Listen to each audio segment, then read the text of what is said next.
It's too late. I already went. Hello. Hi. Don't you love that? Like, wait a minute. Don't go live just yet. Too late. Wait. Hello. Welcome to the Mango Publishing Heart Wisdom panel.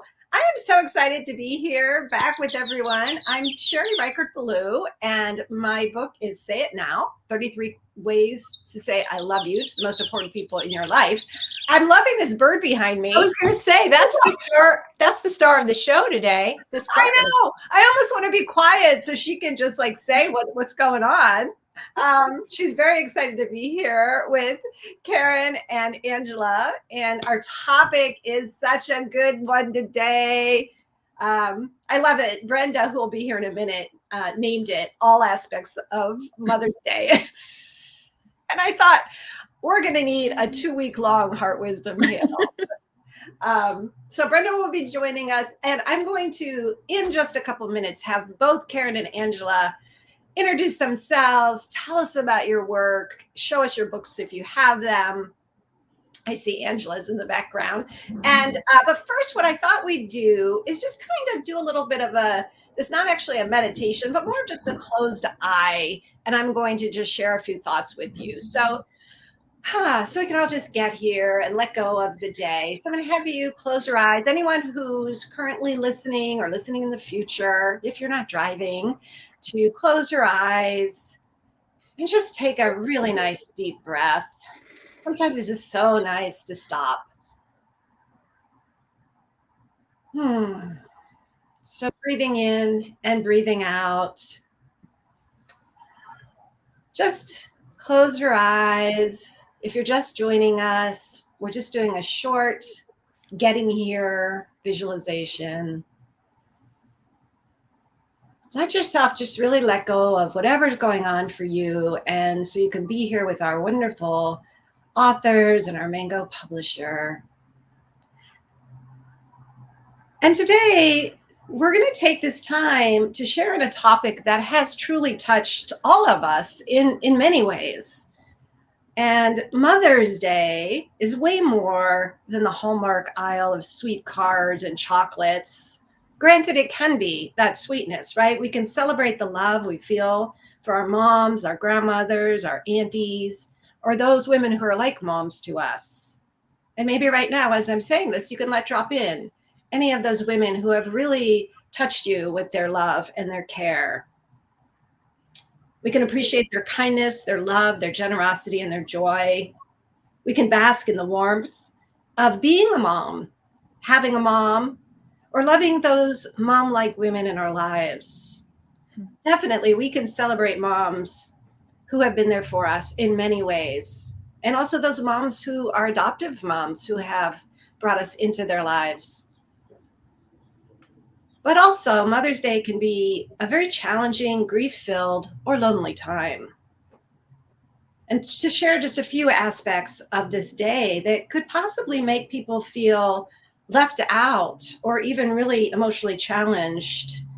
We can talk about grieving moms who have lost their children to death, estrangement, empty nest. And we have the grieving children whose moms have died or are ill or maybe suffering memory loss right now. Single moms who are struggling, including those who may be newly divorced or widowed.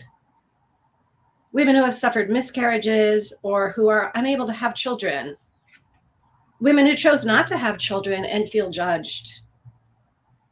The many, many layers of emotional trauma from abusive moms or absent moms. Maybe brand new mothers who are depressed and overwhelmed in a world that keeps telling them how happy they should be. So as you close your eyes and you're just like holding all of these, which of course are not even close to all of the aspects of Mother's Day, I just want you to just kind of hold like, what is it for you? What is Mother's Day for you? And where are the places of that like blossoming love, but also those places where there's some hard, stuck or difficult, challenging, grieving places? What we're doing today, as Mango Publishing often does, is giving a space for everything everything that you're feeling, anything that might arise, without judgment, without criticism, knowing that this is a big topic, maybe one of the biggest ones in everyone's lives.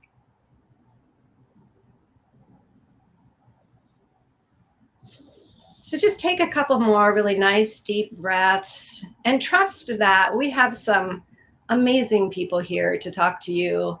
And if you are listening live or you're listening in the future, we'd love for you to post in the comments. We'll either respond now or we'll come back to it later, but we really would love to have you join the conversation.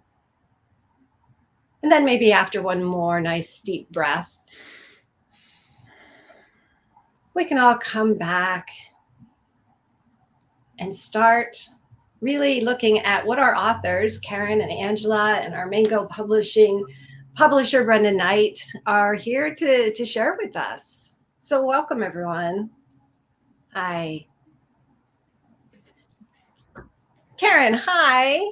Hi. Why don't we start with you? I think I saw you had your book kind of handy, or I know you've got a couple that right there. If you want to share anything you want about yourself as a Mango Publishing author and the work you're currently doing. So, yeah, I have written 4 books with Mango, 3 specific to this subject. Last year's book, which is You Are Not Your Mother, Releasing Generational Trauma and Shame, The Difficult Mother-Daughter Relationship Journal, and Difficult Mothers, Adult Daughters, A Guide for Separation, Liberation, and Inspiration. And basically my work in writing and, the content that I produce, as well as the work that I do with clients, is helping adult daughters and some mothers navigate and heal from a mother who's difficult, whether she's narcissistic or not. Aha, yeah. Yeah. So it's really about meeting people right where they are wherever they are in that journey, and helping them heal from the stuff that happens when you're not raised by a healthy mother. I'm just pausing for a moment, Karen, because that really hit me when you said that, right? I mean, first of all, when you said narcissistic moms, and then, when you're not raised by a healthy mom, and how many people, I mean, I'm so grateful that you're doing this work that you're doing in the world. Yeah. Well, it's just so funny, like, having done a number of these panels over the years and, other events and whatnot, and being asked to introduce myself and say what I do. The way that I say it has changed so many times. Yeah. As I do my own internal work, right? It changes. And so, yeah. Well, and I love that, because to me, that's the beauty of conversation too, right? We were, Brenda, before you got here, Angela and Karen and I were saying that we love that we don't really know what's going to be talked about ever on these panels. And I love I know, right? Yeah. I love the discovery process. And it's going to be fascinating, because I'm going to have Angela jump in right now, who is swimming in very different waters. I'm guessing maybe some same ones, but Angela, hi. How about you? Hi. So I'm Angela Lomenzo. I'm the author of Wisdom of Wildly Creative Women. And thing about this book that really is nice on this subject today is that it includes 25 women, and 26 actually, if you include Kathy Rose, who did the foreword, and half are mothers, half are not. And pretty much when you're doing your intro, I think I could touch on almost every subject matter that you were describing affecting the various women in this book. So it's very inclusive of all aspects of, our maternal energy. It doesn't have to be, we have infertility, we have women that couldn't have children, chose not to have children, but their maternal energy has been used in such profound ways as, a mom figure. We have like Christine Devine, who has devoted her life to foster programs and philanthropy and mentoring children because she couldn't have children. And you know, Mother's Day, yes, it brings up a lot. So on Mother's Day, I usually try to include everyone in my life, be it, you know, people I know that are stepmoms, dog moms, cat moms, godmothers, Oh, people, you know, that have just lost their moms. Because I really feel that, especially being tapped into women and women's issues a lot, how this day can affect people. So I love that we're doing this today. And I know, Brenda, you put this whole thing together. And it's perfect. And, you know, Karen's work is so amazing because that is a huge issue in life. And, you know, we don't choose our families or our situations that we're born into. And she, you know, gives so much comfort and wisdom to so many people. So thank you for that. ah, thank you, Angela. And I love that you've kind of brought into the room all of those women who are also in your book. You know, it's one of the beautiful things about books, right? Because we get to bring in everyone to this. So, Yeah. oh, go ahead. Go ahead. Sorry. No, I'm just saying, yeah, it's just wonderful to have so much represented in this book. You know, I just wanted everyone to be able to find themselves somewhere in it, you know. So I think that's, and it's women, so that's going to come up. And I love what you just said, Angela, you know, wanting everyone to find themselves in it. And I think I feel the same way about Mother's Day, about like wanting, you know, people not to feel left out or to feel like, you know, somehow there's some, you know, look at all those happy people over there. What about me? That kind of feeling that can come up. So I love that. Thank you. And Brenda, welcome. So glad to see you. Yeah, nice to see all of you. I'm so looking forward to this. You know, it's sort of funny because the concept of Mother's Day was invented in West Virginia, where I'm originally from. Oh, It was an advocacy, like, sort of for women in general, because, like, I mean, like, as we all know, women, like, you know, have to work, like, we have to take care of the house, like, usually the meals, the shopping, the kids, the everything. And so I think that, like, you know, a few worn down West Virginia mothers said, hey, we need a day to acknowledge, like, mothers. So that's beautiful. But yeah, there are so many layers, like, to this, like, as we, and I think it's great that, like, our culture can now even touch those topics, which were sort of like, you know, third rails or something, until brave people like Karen C.L. Anderson, like, went there, you know, to talk about it. And Karen better watch out, because I'm probably going to be asking her to do difficult mothers, adult sons, because my husband had, like, a very, very difficult childhood. Like, I mean, I don't want to, like, you know, go too far down that rabbit hole, but, like, there was, like, corporal punishment and incredible rules and strict religiosity. And, like, you know, every day, like, you know, he and I, you know, process a little bit of that, because he tells me, like, you know, like, I have this anxiety because this is what happened when I was a kid, like, at home, like, this is what would happen.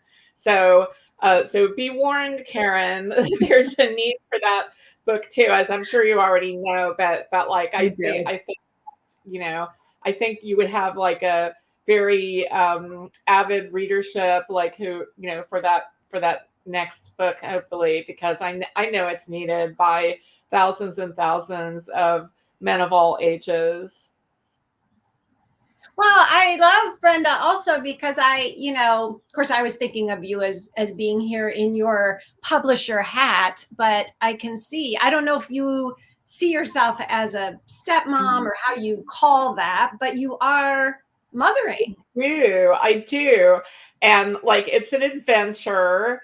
And, like, even last night, like, there was, like, a kerfuffle amongst, like, nothing that had anything to do with me or their father, Paul, but there was, like, some squabbling amongst, like, the, you know, the teen daughter and 21-year-old son, like, a little disagreement. And I thought, okay, like what I do is I literally access the wisdom of the books I've published. I'm like, okay, what am I going to pull from?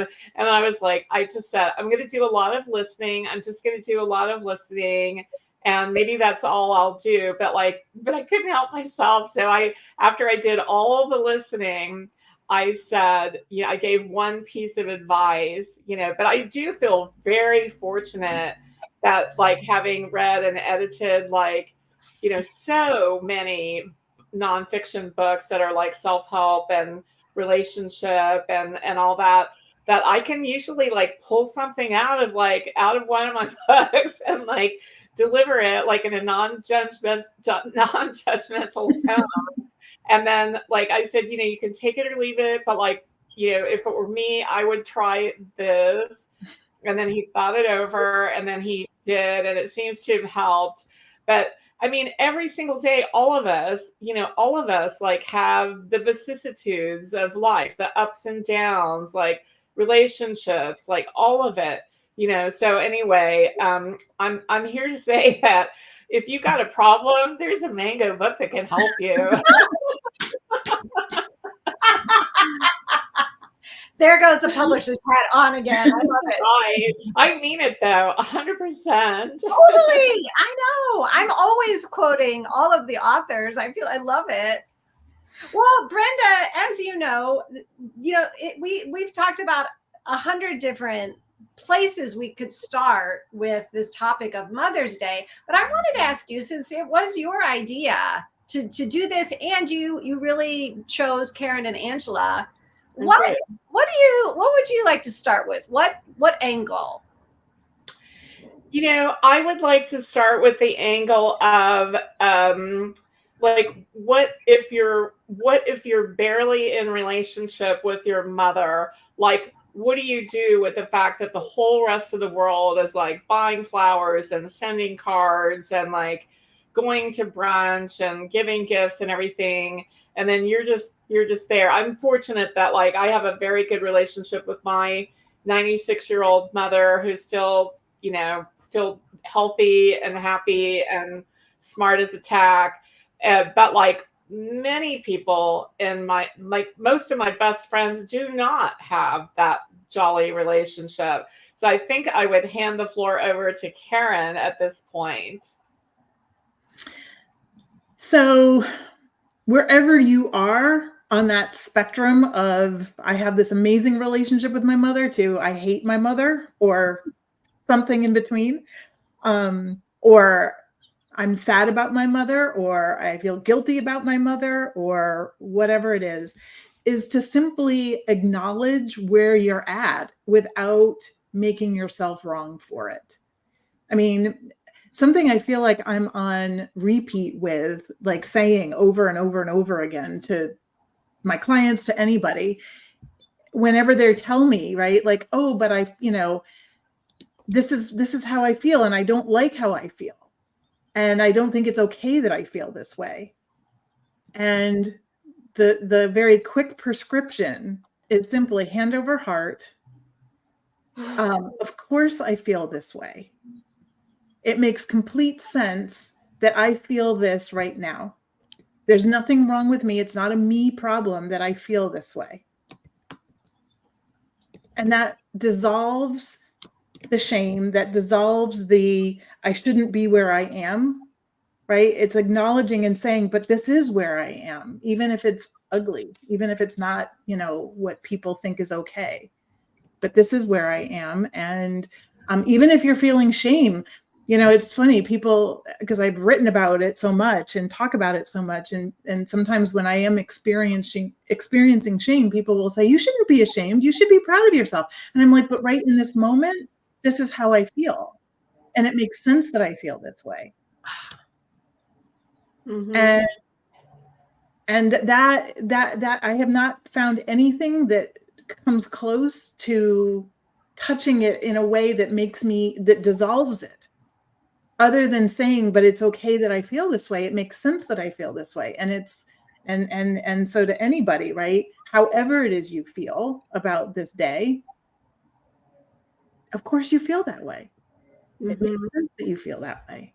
Yeah, be kind to yourself and nurture yourself and buy yourself the flowers. Yeah, or not, right? I mean, Yeah. That's what I say. Celebrate you and love yourself and just turn it to you and acknowledge all the feelings, like you said. That's really wonderful. but I have found more and more, and this is the contrarian in me, this is the bristly part of me, that we're so quick to want other people to feel good and to feel better. Yes. That we're not allowing them to feel what they actually feel. We're not acknowledging that it's okay to feel shame. It's okay to feel angry. It's okay to feel whatever, get guilty, jealous, all the things that we always are trying to avoid. Hallelujah, Karen. Go ahead. Well, I just wanted to say, I just hallelujah to that, because this whole, you guys know that expression, spiritual bypassing, where it's just like you pointed to, we're so quick to do that. And I just wanted to really thank you for, I think it's a great, perfect place to start, having our feelings. And if we want to get into the subject more, right? Where did we learn to hide our feelings and to make our feelings not okay? Most of us learned it from our mothers, whether it was what they were modeling, not because they're bad, horrible, terrible people, right? But because they learned to do the same thing. And they weren't comfortable when we were upset. And so it was like, don't cry, don't be upset, don't be sad, don't be this, don't be that, right? That was exactly what I was just going to say. It was a huge lesson I had to learn as a parent, as being a mom, because when you have an infant, it's like, do whatever you can to make them not cry. What do they need? Because they can't talk to you. They can't express their emotions, right? So you're in that pattern of trying to comfort them or give them what they need when they cry. So then when your child gets older and you see, oh no, you have to acknowledge their feelings. If they're sad, if they're crying, if they're feeling shame for whatever reason, you have to let them express it and fully experience the emotion, or, else you're just covering it up, like you said, and you just shove it back down, and that just becomes really toxic. But that was a big lesson to learn, when as a parent for me. It's a big lesson for me to learn as a human. Yeah.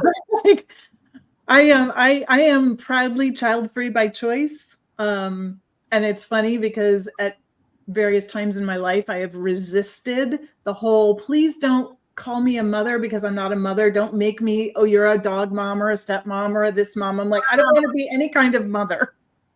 Now I've softened on that a little bit. But yeah, I am a stepmom and I have lots of relationships, and I have seen, and I continue to see, the places where I sometimes am shutting down other people's feelings because I'm not comfortable with them. But the quickest way I know to repair that, right, is to catch yourself in the moment and just say, oh, my bad. Wow.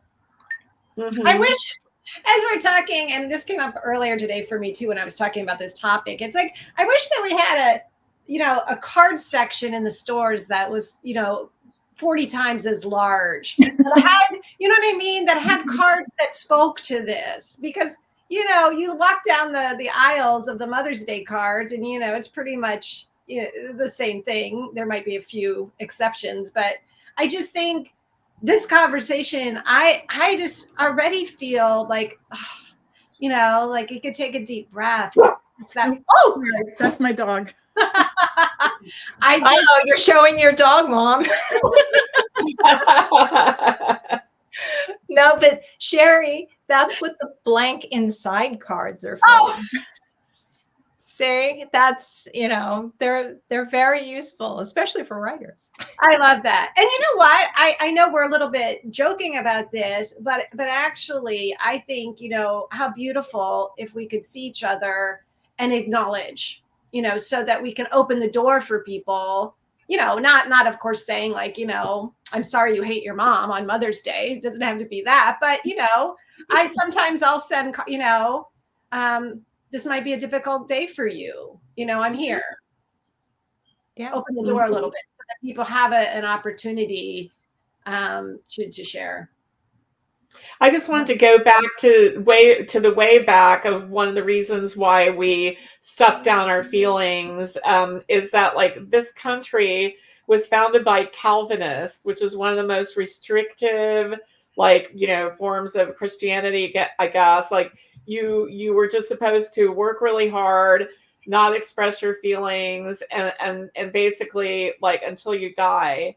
And like that are so the very founding of this country was stuff your feelings down, work like every day of your life, don't complain, be stoic, and then that's it. And so like it's almost like, you know, like there's been like 250 years of trying to unpack and resolve that. I mean, it was just like It's it was just longer like than very, that. Yeah. yeah, of course. Yeah. So anyway, my mind just goes there because like I see the effects of Calvinism like in our culture, like just so many places. And of course, like, you know, in my own life. I mean, I think that I feel like, you know, where I'm originally from, West Virginia, is still that there's a lot of that. Like, you know, you don't deserve, it's not about you. You don't deserve to have your feelings. You just have to do what you're told, and then don't complain. Yeah. Mm-hmm. Which is why I love that you brought up the fact that Mother's Day was created there. I love that, right? Like, hallelujah to whatever those women were who were like, well, you know. It also speaks to, I mean, the inequality of women. That, you know, I mean, that, you know, why do we, you know, sometimes I joke, I'm like, what was in the water back in the like early 1920s to the 1950s that all these women ended up becoming narcissists, right? It seems like, obviously it's not all, but you know, there are so many cultural and institutional and systemic reasons, right? It's not just, oh, she's a bad, terrible person, right? There's so many influences there.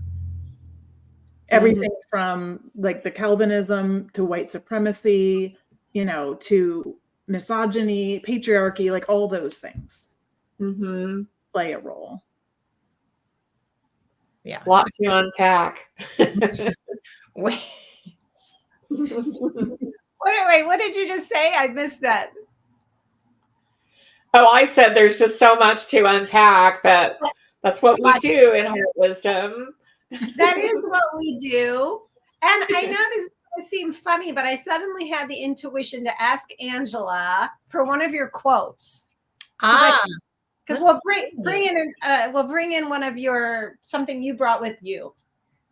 Since we're talking in terms, so I can see, of you know, healing and growth, I think I'll do a quote from Dre De Matteo, who is an actor.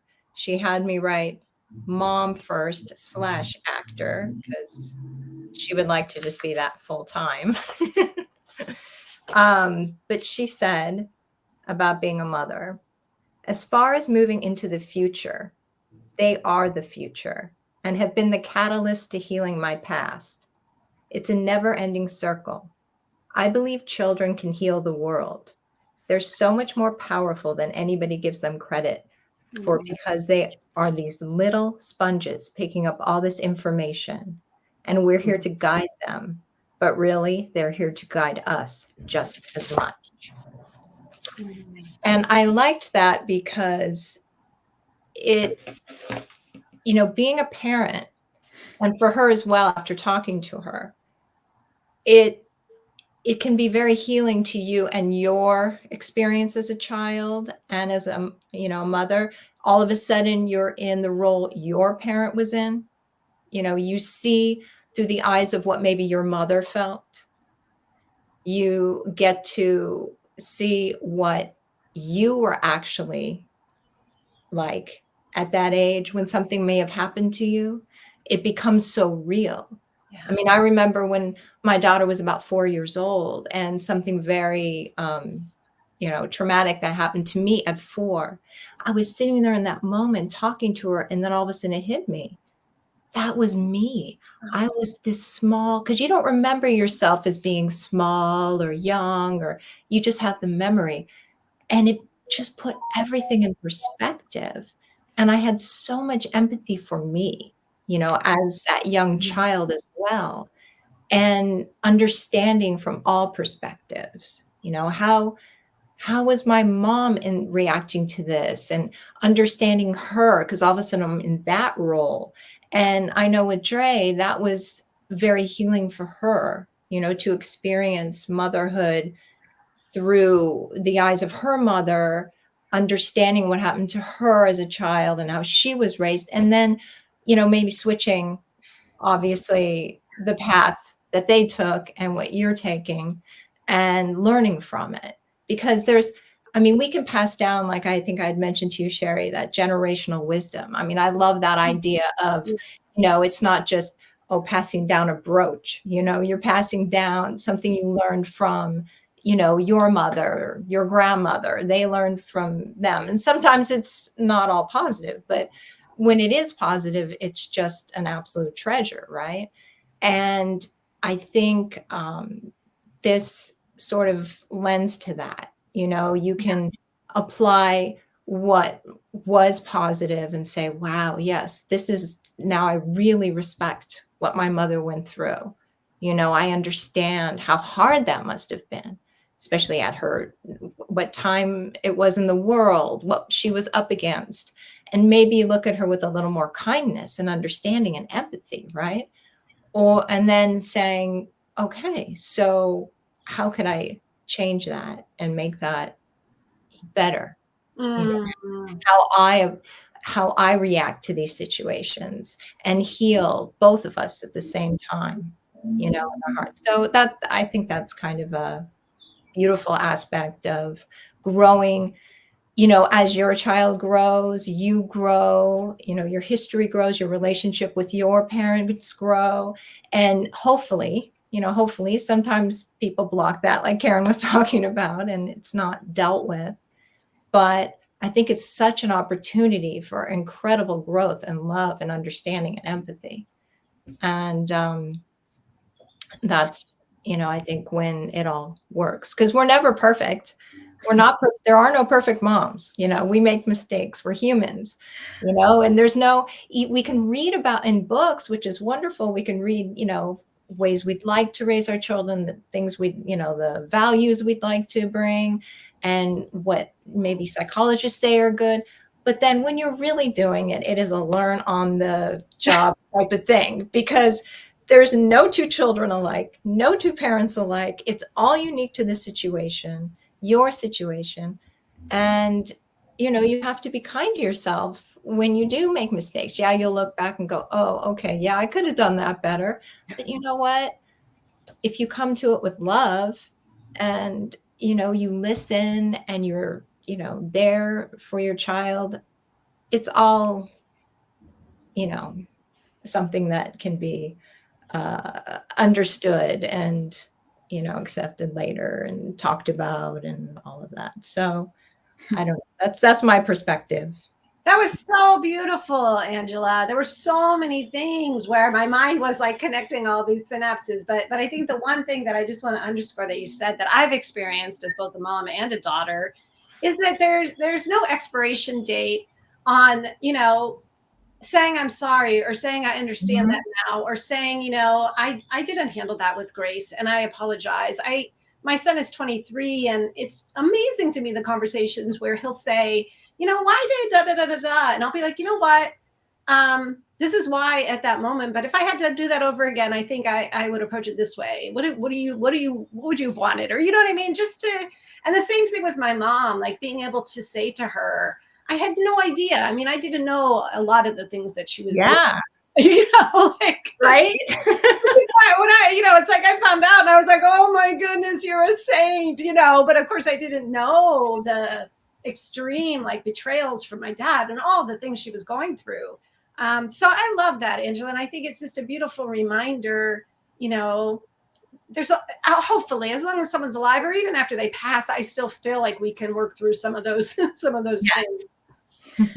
The I guess sometimes I feel like I have to say this, and I don't mean it in a defensive way.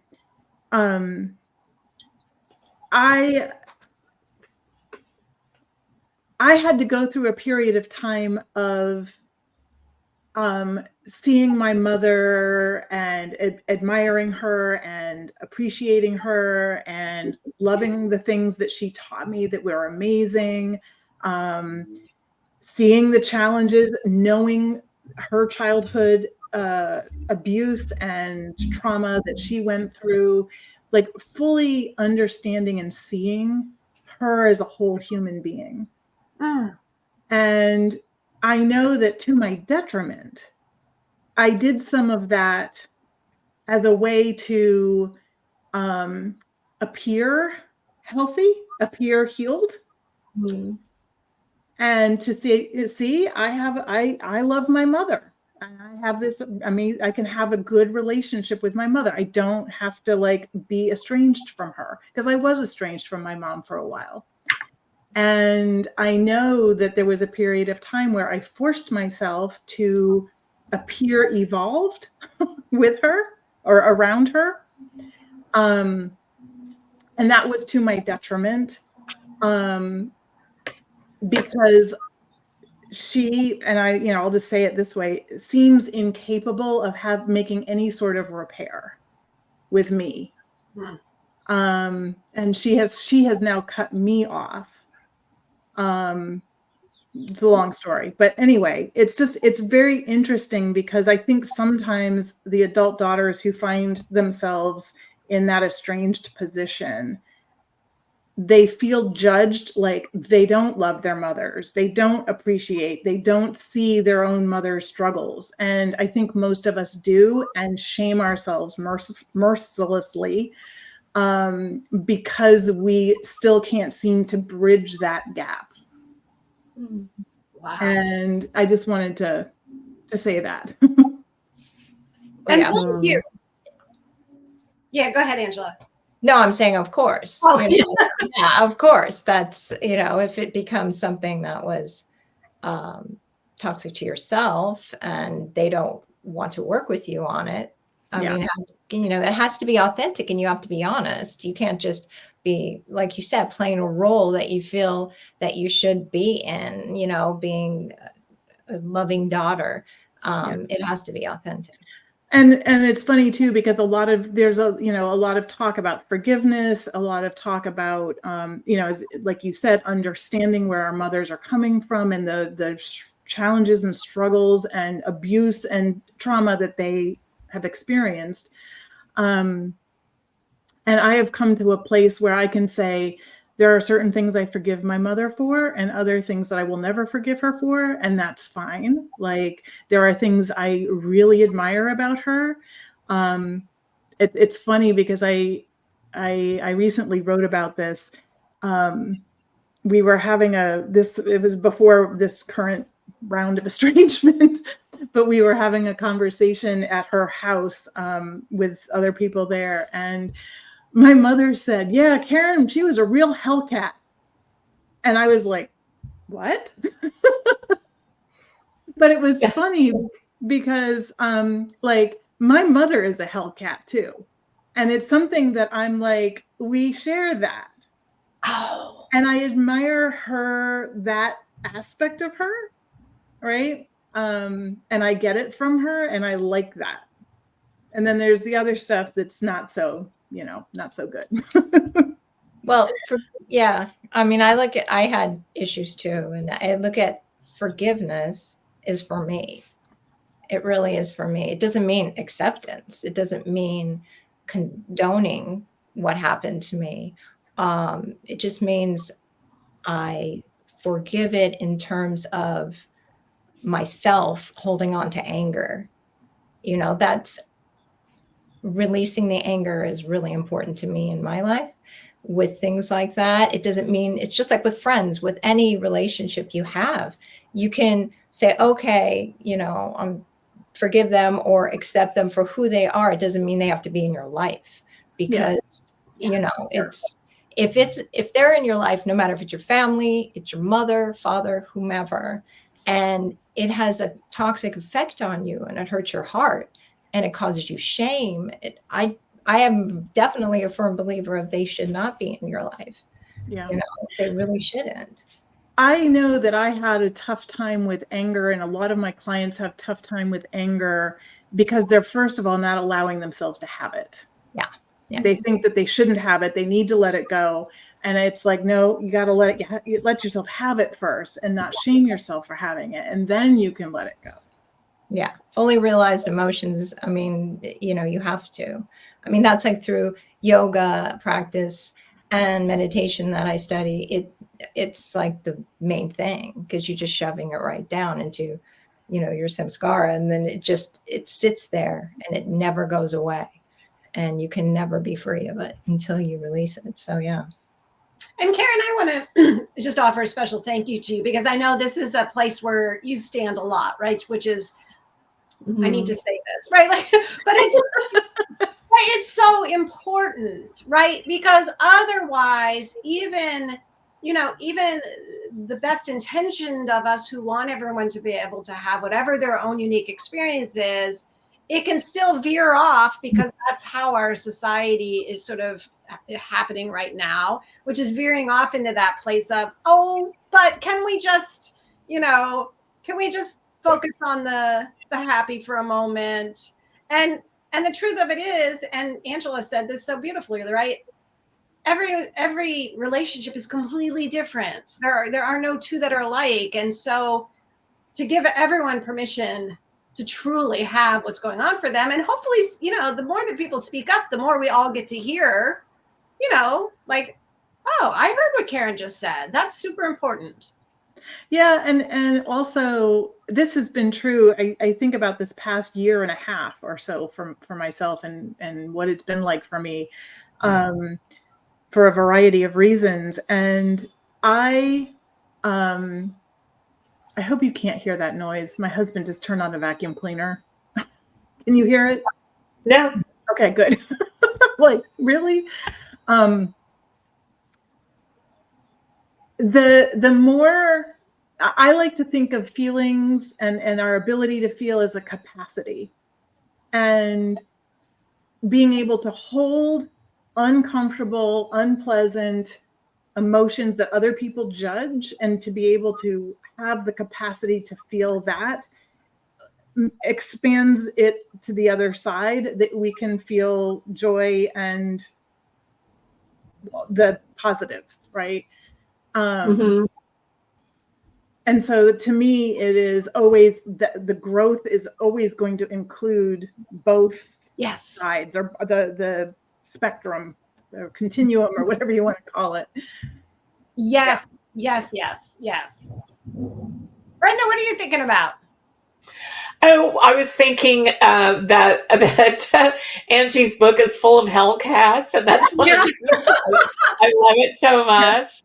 And then there was something else that I wanted to bring up, and hopefully we can like touch on it and not like go like too deep into the well. But one of the things that I do for Mango is, like, we all do research. We're looking at like trends and one of the things I read like earlier this week that I think I literally gasped when I read it, was that the lifespan of caregivers is 30% less than else.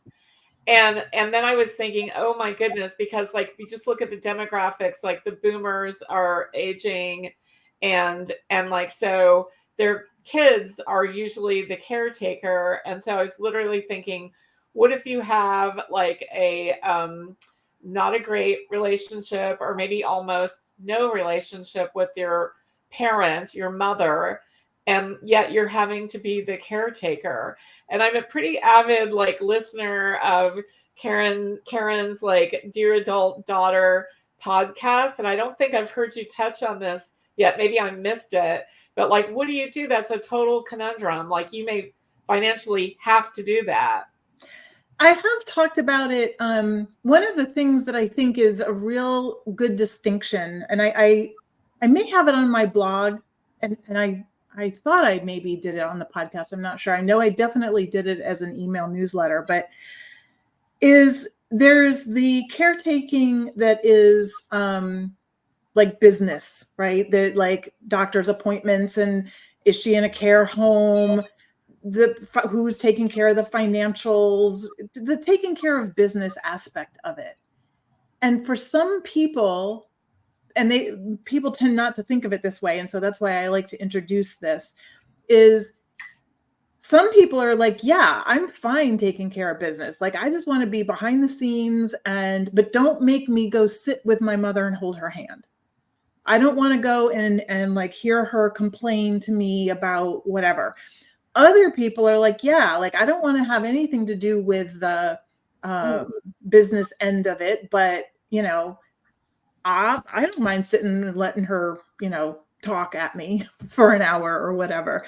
But it's being clear about what you're willing to do, or maybe even what you want to do, right? But understanding the difference between willing and want to, right? Willing is, yes, I'm going to do this. It might not be my favorite thing in the world, but I'm willing to do it. I'm not going to complain about it, and it's not going to hurt me to do it. What I want to do, and what the hell no, right? What's like, I am not doing that ever. and then, right, if you're able to have that clarity and have that kind of a conversation, either with yourself, your siblings, whoever, and you're able to have that unshamed, right, with no judgment, right, you're able to then be more creative, right, and you're able to access your higher brain and not be all triggered around it, and so problems can be solved more easily that way. But it's like, you need to be clear about it first, and you need to also not be ashamed of whatever choices you decide to make. Karen, I'm so grateful to hear you say that, because it's like two situations are coming up. One is, my mother took care of her narcissistic mother. She brought her into her home, and she lived with her for 8 years. I know.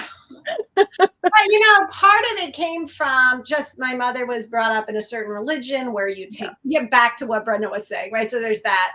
But then you also have my, my beau, who, also has, and he'll say to me 1,000 times, everyone takes care of their mother. Everyone moves in. And I'm like, where are you getting this from? Everyone, and he feels such guilt because his mother's very difficult. It's not, so I love that you're bringing this up, because I think that's also sort of a conversation that, wow, thank you for bringing up more in the world. People need to hear what you're saying about, there's no shame involved. There doesn't have to be. Yeah. So there doesn't. Yeah. Thank you for wording that better. There certainly is a lot of shame oftentimes. Yeah. And I'm sorry, go ahead. I was just going to say, the sheer demographics pretty much mean that, like, it's going to touch our lives, whether it's happening to us, because the baby boomers were the single largest population ever in the history of the earth, like, and especially in America. And so, like, it's only going to grow. So that's just coming from the research. So, like, it's coming. I just think that people need to be prepared, like, sort of mentally and emotionally, because if it's not coming to your house, it's like, your husband's, or your cousin, or your neighbor, or your boss. Like, it's coming.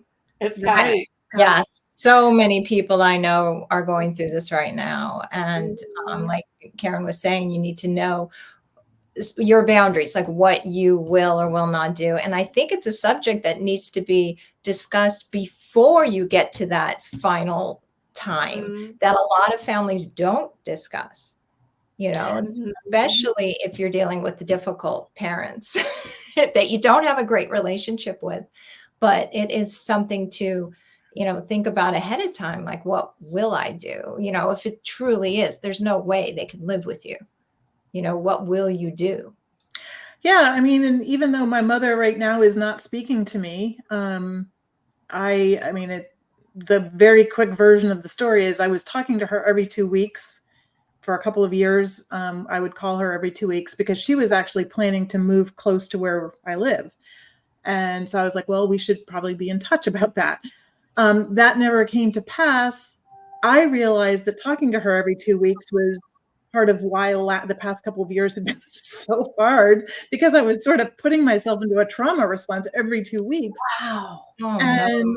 so I said to her, I said, I'm not going to call every 2 weeks. I wasn't saying I don't ever want to talk to you again. I just said I'm not going to call every 2 weeks. But, I'll call you, email me, call me. It's all, good. And that was it. And I emailed her 2 or 3 times and nothing. But here's the thing. My mom's 83. I think she's in fairly good health. At least she was a year ago when this sort of went down. If she asks for my help, I will be there. Yeah. But I'm not going to come crawling, mommy, are you mad at me? Like, no, I'm not doing that. So, but yeah, like it's not a matter of like, I'm not taking care of her. I'll be there when she when she asks, but I'm not going to like, beg Yeah. to need me. That sounds healthy. Yeah.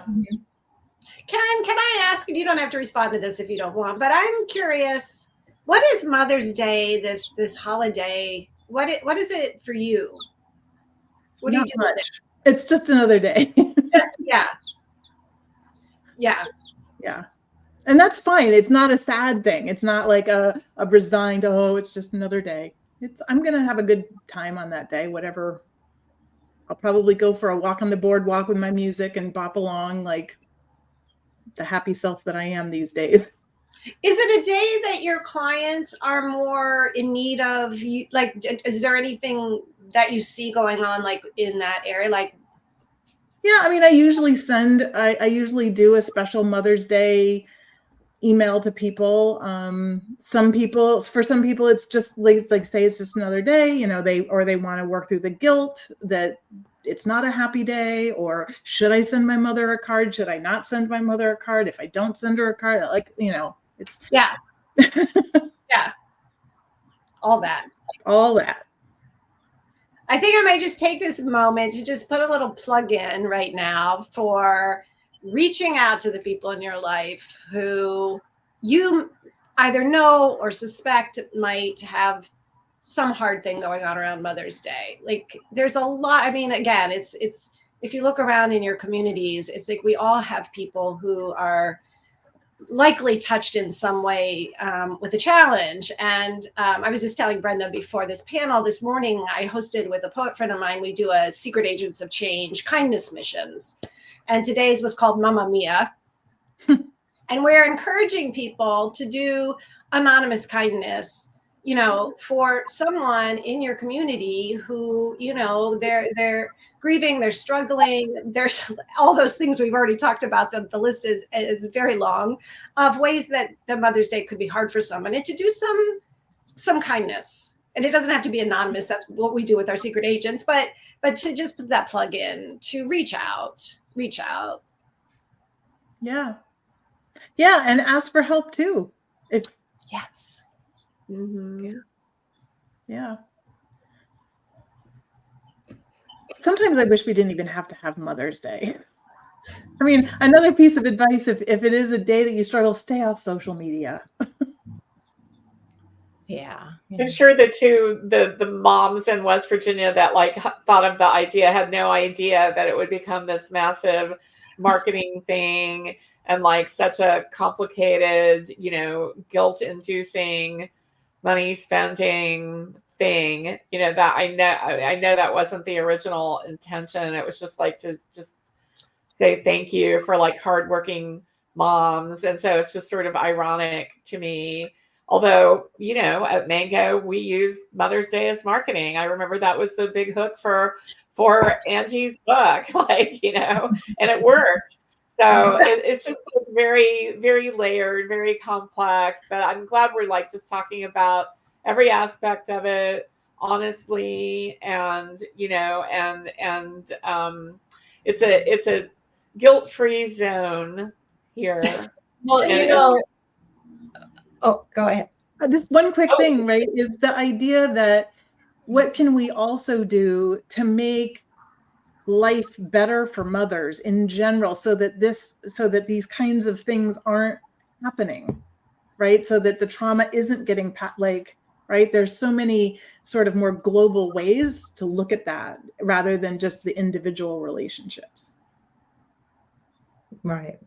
And holidays, I mean, it's the same kind of thing as Valentine's Day. There's a lot of people that feel just horrible on Valentine's Day, and Mother's Day for me, usually I'm a mom and I look at Mother's Day as every day.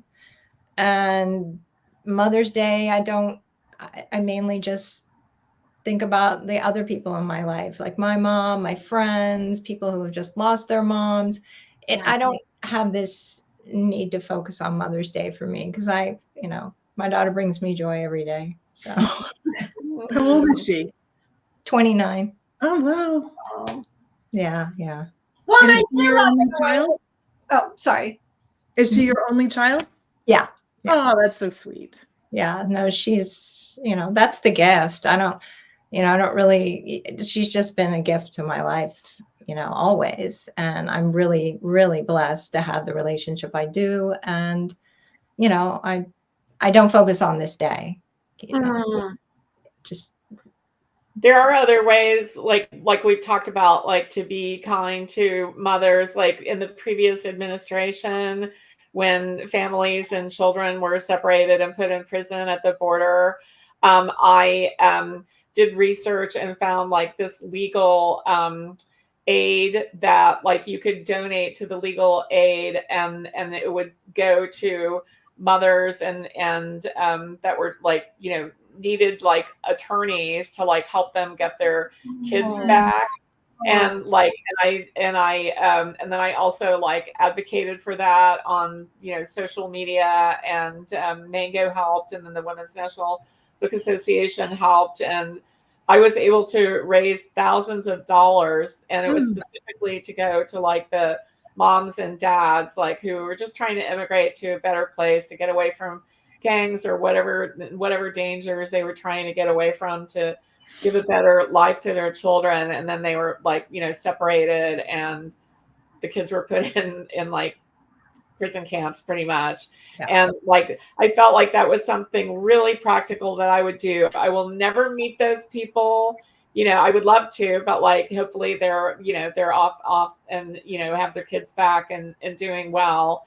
But like I felt really good about that. That felt powerful. And it was like very intentional. Well, because I was so like everyone else, or like most people, I was horror stricken by that. It broke my heart. Like seeing the images of that on the news, like just like, well, I could barely take it. And I was like, what could I do? What could I do? And so I did a little research and found something very practical and very helpful. And it wasn't tons of money, but like it became more money when I, advocated it. And like, yeah. So there's all kinds of things we can do.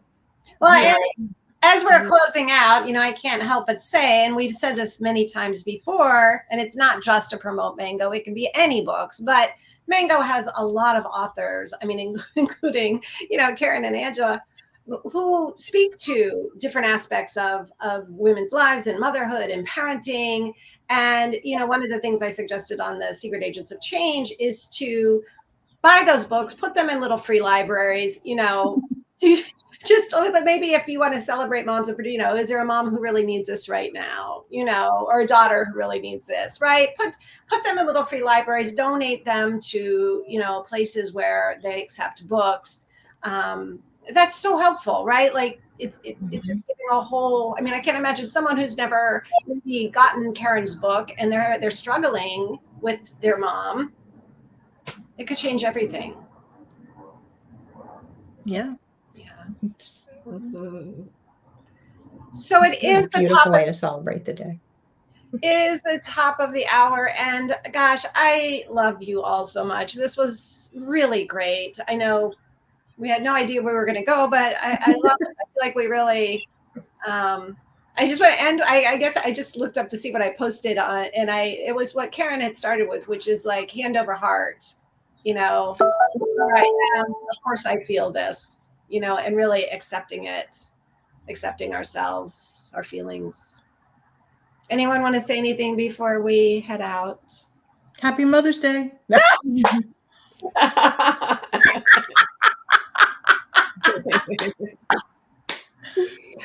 Oh, No, that was seriously though, right? Like, Celebrate the wildly creative women in your life.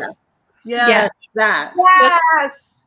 Just include all the women in your life, you know. Wildly Yes. creative. Yes. Reach out with love, be intentional, and Yes. thank you all so much. Thank you. It was fun. It was fun. All right. Goodbye, all. Bye. What do we do now? Are we